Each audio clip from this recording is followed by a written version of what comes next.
Guys কি খবৰ আপোনালোকৰ ভালনে? আজি পেণ্ডেল সাজি থকা হৈছে যিহেতু কাইলৈ আমাৰ বেটাৰ অন্নপ্ৰসন্ন, সেইটো কাৰণে ইয়াত পেণ্ডেল সাজি থকা হৈছে। আপোনালোকে দেখা পাইছে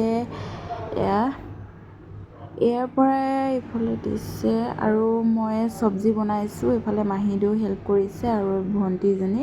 এফালে আলু পিঁয়াজ কাটি থকা হৈছে যিহেতু কাম কৰা মানুহবিলাকক ভাত দিব লাগিব, সেইটো কাৰণে এইফালে বনাই থকা হৈছে।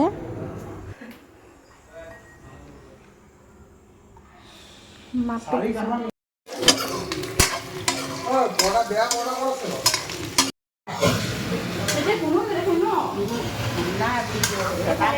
বনাই আছোঁ, অন্নপ্ৰসন্ন কাম কৰা মানুহবিলাকক দিবলৈ দেই। এইটো পাছতে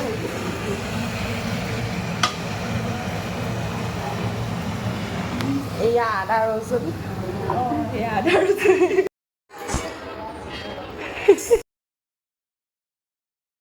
আৰু এইফালে ভাত ৰেডি হৈ গ'ল। এতিয়া মই ভাত বাঢ়ি দিছোঁ।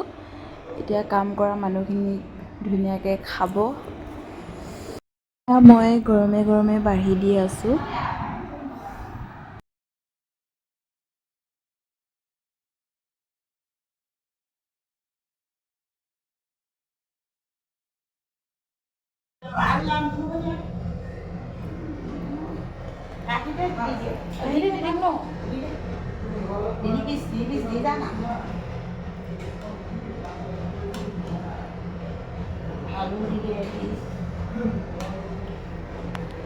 হৈ যাব না?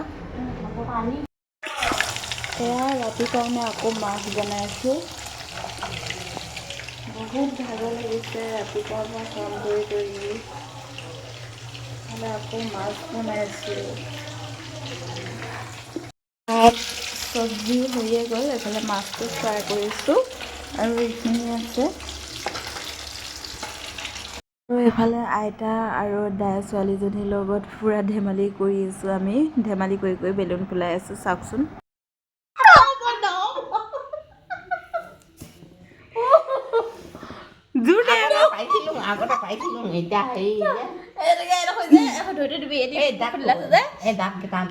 এফালে বেলুন কেনেকৈ ফুলাই দেখাই আছে দেই, আপোনালোকো শিকি ল'ব।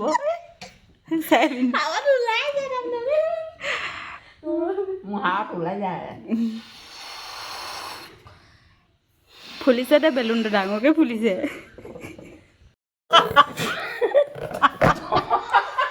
এইখিনি বজাৰ কৰি থৈছে। এইফালে চব্জি এইখিনি ফুলোৱা হৈ গ'ল আৰু এইফালে ফুলাই আছে। এইফালে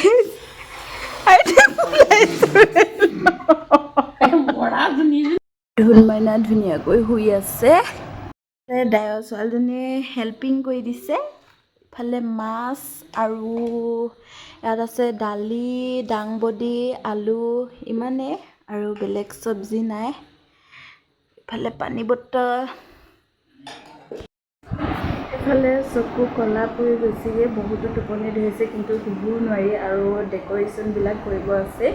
তো আজিৰ ভিডিঅ'টো ইমানখিনিতে সামৰিছোঁ। যদি ভিডিঅ'টো চাই ভাল লাগিলে লাইক, কমেণ্ট আৰু ছাবস্ক্ৰাইব কৰি দিব। আজিলৈ বাই।